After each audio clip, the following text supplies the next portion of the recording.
Everybody, I'm Tiffany McPherson, founder and owner of Class Act ERAS Consulting. I'm joined here today by Dr. Bryan Carmody, who is a pediatric nephrologist and associate program director at the Children's Hospital of the King's Daughters in Virginia. So welcome, Dr. Carmody. Thanks for being here. Hey, thank you for having me. Pleasure to be here. Of course.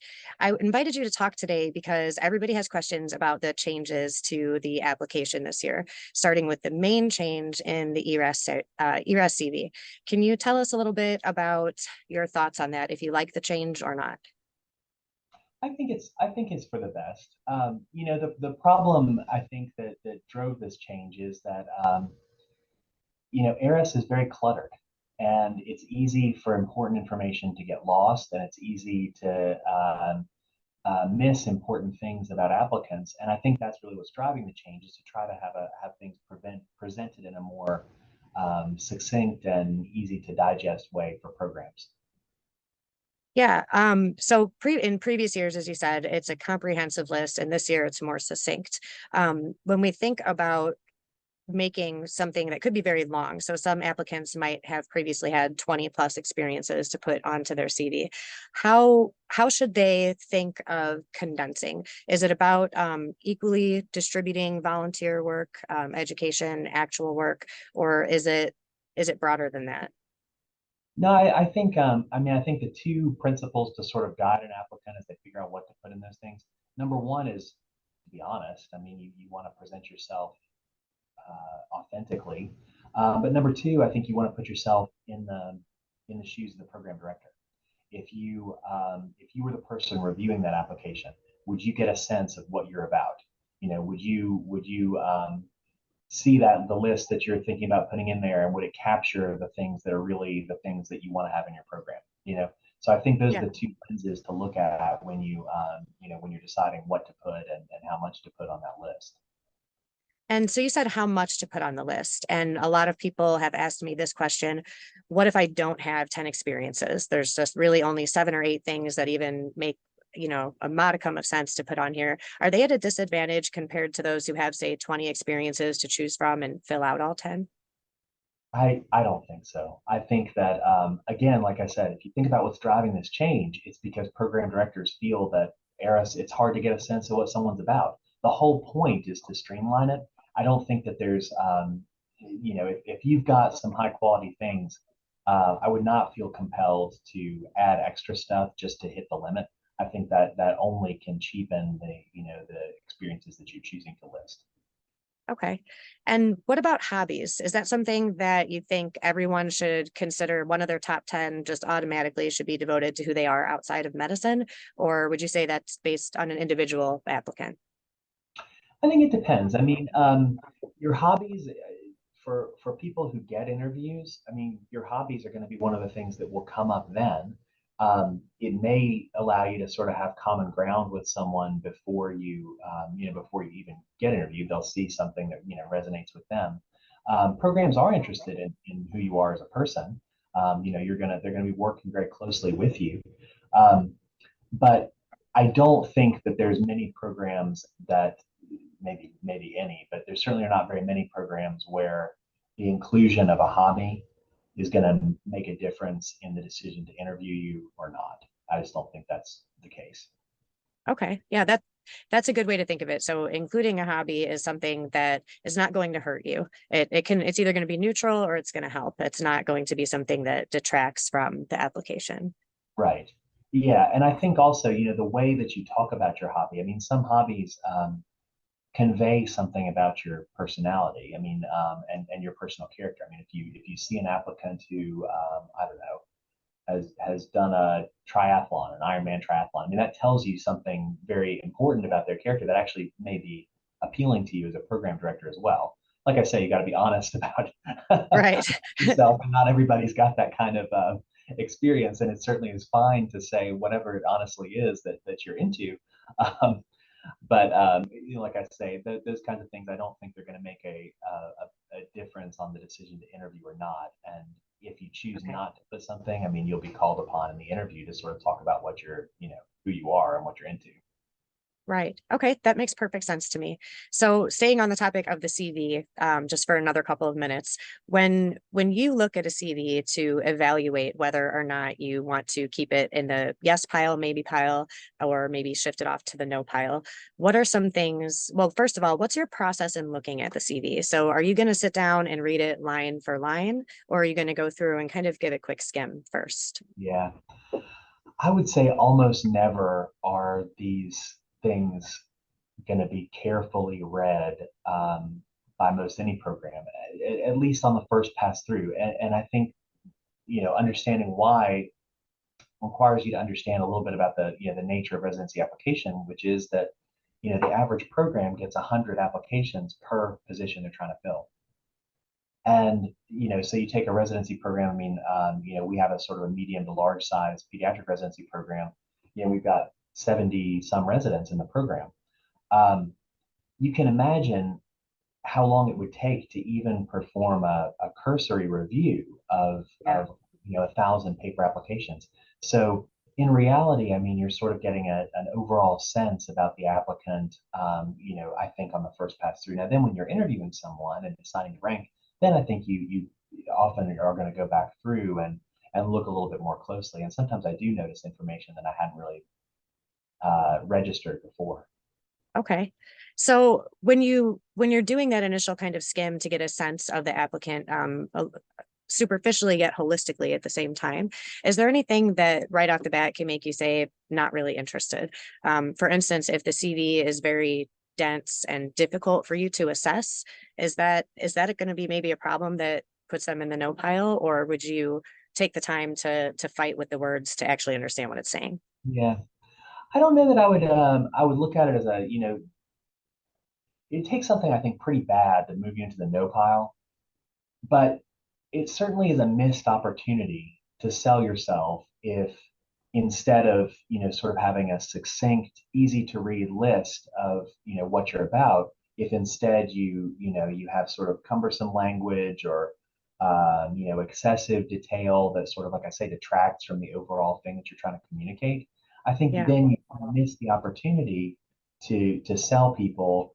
And again, like I say, you got to think about the way that the manner in which programs are going to be consuming your application, which is quickly, at least on that first pass through. Right. So you'd say bullet points can be a good thing. Yeah, I think so. Or at least even if you're going to use prose, I think you want it to be sort of as close to bulleted as it could be. I think, Okay. yeah, I mean, many applicants will have experience having made, a scientific poster or presentation at a meeting or something. And I think the same kind of idea applies where um, you want to be able to convey the key points to somebody who's looking at it for just a few seconds and yet have enough detail for someone who may stand and think about it and look at it, or be interested in it. And I think that, the application is flexible enough to allow that, to capture the main idea and then fill in a little bit of detail if someone is interested in doing that and recognize that, the interview is a great time to fill in detail. So if you pique someone's curiosity, you can always answer their questions when they meet you. Yeah, I think I also try to sometimes give advice like that, and I think the most applicants' main worry is getting to the interview. So there becomes an urge to stuff as much as possible into every ounce of the application because they're afraid if it's not in there, you won't find out, and then you won't invite them. But as you're discussing the approach where you can really highlight all of the big things in a way that's accessible, easy to understand, and sells them as an applicant, Right. that's more effective than cramming in all the details. Right. Yeah. Okay, so I want to sort of switch into the personal statement, and I want to ask you about an assumption I've always made, which is that the personal statement is something you don't look at until after the CV, because these are downloaded and they come out in a standard organizational format, I assume, for each applicant as a packet, right? Right. Yeah. If you download data from ERAS and print it out, right, and that's how many programs still review applications is Right. by printing them out and distributing them among faculty members or whoever's reviewing applications.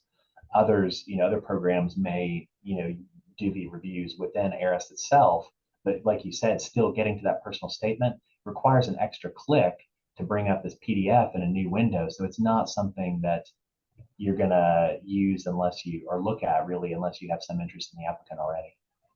Okay, that's a really good point to clarify. A lot of sources on the internet and a lot of applicants believe that your personal statement, it's possible that that the program director may encounter that first, and it may change their mind about a low score or a year of graduation or something like that. But in most cases, that's not going to happen. It's going to be your objective demographics, a decision about if the personal statement should be read, and then the opportunity for that.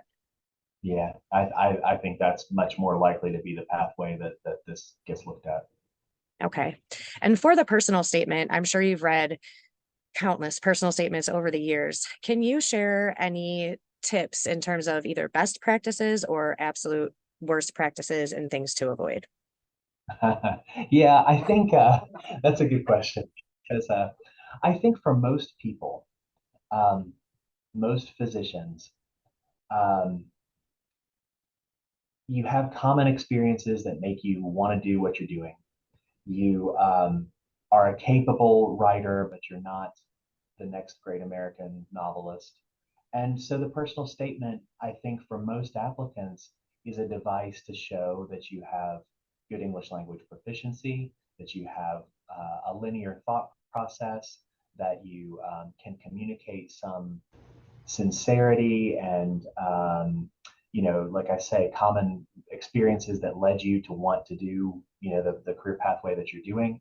And I think that if your personal statement gets you to that level, you're in the square middle. And for many applicants, that's enough. Yeah. Now, I mean, there are certainly applicants who I have read their personal statement and it's been very, very good. I mean, these are applicants who have something very, I mean, usually it's because they have a very unique story to tell. It's they have something that is very important or unique, and the personal statement is a way to sort of describe that in a narrative fashion. And some of those are very good. But like I say, many very good physicians and residents have had sort of regular lives and they don't have Yes. stuff. And I think that that's okay. You can still get, to that middle of the personal statement. I think that the worst personal statements, they're all different, but they certainly share common themes. One would be a type of personal statement, regardless of what it says, but the way that it says it sort of betrays poor English, grammar, attention to detail. If you're, I mean, like I said, I don't think programs are looking for residents who are outstanding writers. That's not really something that is a core skill in residency or medicine Right. about it. No one reads your progress notes to, have a good thing to read at the beach. It's intended to Sure. convey actual information and some thought process, and that's what you're writing for. Um, but if you are sloppy, careless, making misspellings, that's not going to reflect well. Similarly, I think that getting too creative with the personal statement, it may impress some readers, but it will probably also turn off some. If you decide to get too far off the beaten path with the things that you talk about or the ways that you talk about them, I think that there's much more downside than upside for the average applicant. Yeah, that makes sense. And I think a lot of people feel pressure to go off the beaten path simply because they don't want it to look cookie cutter. They don't want it to look generic. And certainly there's a lot of examples on the web, and it can be hard to break out of that mold without doing something way off the charts. But one of the interesting topics I've seen, actually, before I ask you that, I wanted to let you know that on Reddit there's a very interesting large thread, and it started with someone saying, "How can I match without a sad story for my personal statement?" Right? And this it really took off because everybody kind of feels the same way. If you don't have something unique, you don't have something sad, what do you talk about? And so I'm really glad that I'm telling you this after the fact, because you really answered that question already. You don't have to have something that is over the top. You can be you and authentic and show that you are an organized, logical thinker who can present relatable ideas. And that's enough, right? Yeah, I think it is. I think that many people don't have some extraordinary remarkable tale to tell, and that's okay. I mean, the people reading them probably don't either. So what you're looking at the personal statement to sort of see about the applicant, um, you know, it, it's how you say it.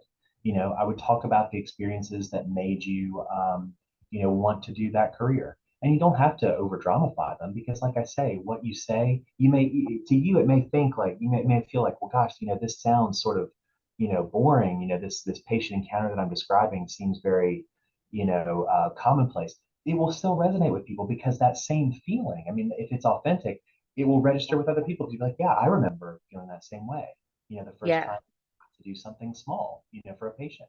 So even those things, I think the truth of it will register with the readers. It doesn't have to be some extraordinary, act of medicine. Um, I think conveying what you want to sort of get, but also what you want to give to your program, what's Sure. unique about you is a very important thing to include. And again, if that's done with sincerity and authenticity, I think that comes across very well too. Here's what I have to offer the program. Here's what I'm hoping that I'll become by coming to your program. I think that kind of stuff resonates with many readers as well. And so when you're reading something like that that's missing the sad or dramatic story, right? So it's your average personal statement in terms of content. Um, do you have a preference, or would you maybe just speak to a best practice in terms of writing conversationally versus writing more academically? I tend to lean toward a more conversational, natural approach, but a lot of applicants feel that this is the highest tier of academia and that the writing should reflect a very highly academic type of prose. Yeah, I think personal statements that sound like you, I think that's good advice. Um, so I probably tend toward your approach. And actually, when medical students ask me for advice, I mean, that's one of the things that I tell them is to read your personal statement out loud and to find the things that don't sound natural and revise them to make them sound natural. Now, I think you don't want to, I mean, as you said, you don't want to look like some rube who doesn't know about academics or understand. I mean, Right, you don't want to devolve into a whole bunch of slang or I mean, it shouldn't sound like a text message. It should sound like right. having a polite conversation with someone. I think that's the Yeah. Yeah, that's a really good way to put it. It is. It's a polite conversation with someone who you're interested in getting to know, and you hope almost like a first date in a way, a first date on paper, right. like your pen pals. So yeah, thank you. Thanks for that. Okay, now I have a general question. Um, do you have any advice for people with very old year of graduations, right? So they're maybe 15 plus years out from graduation and have had pretty impressive careers, but not necessarily as a practicing physician and definitely not in the US, obviously. Is there, the filters are going to filter out for the most part, but for the programs that do not filter applicants like that out, what's a good strategy? What's a good message to convey to programs in that case? Yeah, I guess there's a couple of things. I mean, I guess, and Tiffany, you brought up a lot. I mean, most of the things I was going to say, but I'm going to answer that question a couple of different ways. The first thing I'm going to say is that I think there's a general piece of advice that applies to applicants who have a remote year of graduation or anything else about their application that they can't easily rectify. I mean, if you lack experience, you can gain experience. But if you fail the USMLE, you will have always failed the USMLE. There's no backseats. You can't redo that. Right, And so for any applicant like that who's trying to overcome filters, you got to understand that if your application is getting filtered out, it doesn't matter what you put in the personal statement. It doesn't matter what you put in your CV. Your application is going to sit in some, corner of ERAS purgatory and never get read. And right, so the first thing that you have to understand is that you need to make opportunities for yourself by finding programs that will pull your application out of the pile.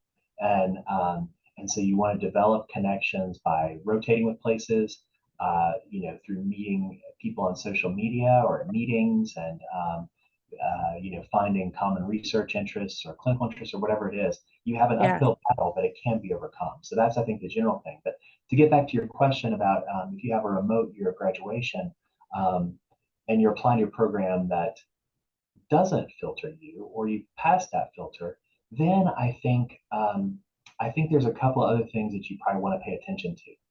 One is I think you want to have a compelling story about why you want this, because if you are a physician who's practicing elsewhere, um, it can be a hard step backwards to go back to being a trainee, to being the boss to being a trainee, and being a Yeah. resident is a different job.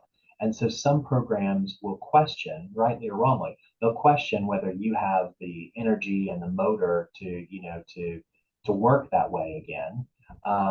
And having a good story about your motivation, the why, I think that can go a long way toward that. I Okay. think similarly, um, the experience that you have is invaluable. And we've had residents in our programs that have real world practice experience.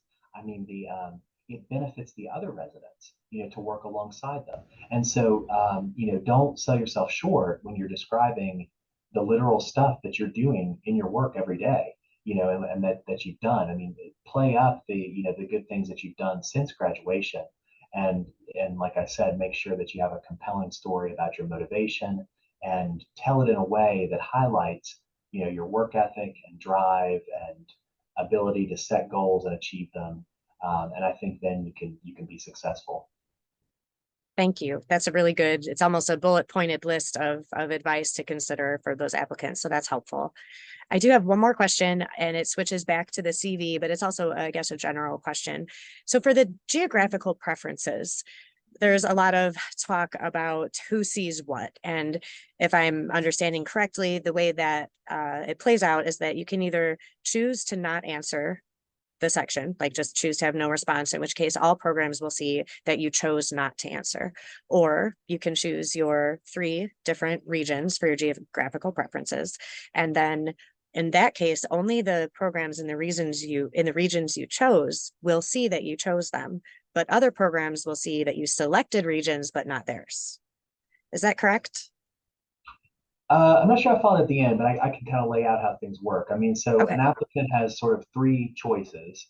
Um, One is, as you said, to select regions, and you can select up to 3 of the ERAS geographic regions. A second option would be to say, to assert that you have no geographic preference, that you'd be willing to train anywhere. And then a third option would be to simply not respond to the question. And that'd be the worst option because there's absolutely no benefit you can gain by saying that. Because because what the program director sees is they see one of 3 things. Actually, they see one of 3 things. They will either see the name of their region. So, my program is in Virginia. That's in the very large South Atlantic region that goes all the way down to Florida. So if an applicant signals this region, I see South Atlantic. I would not see if they said,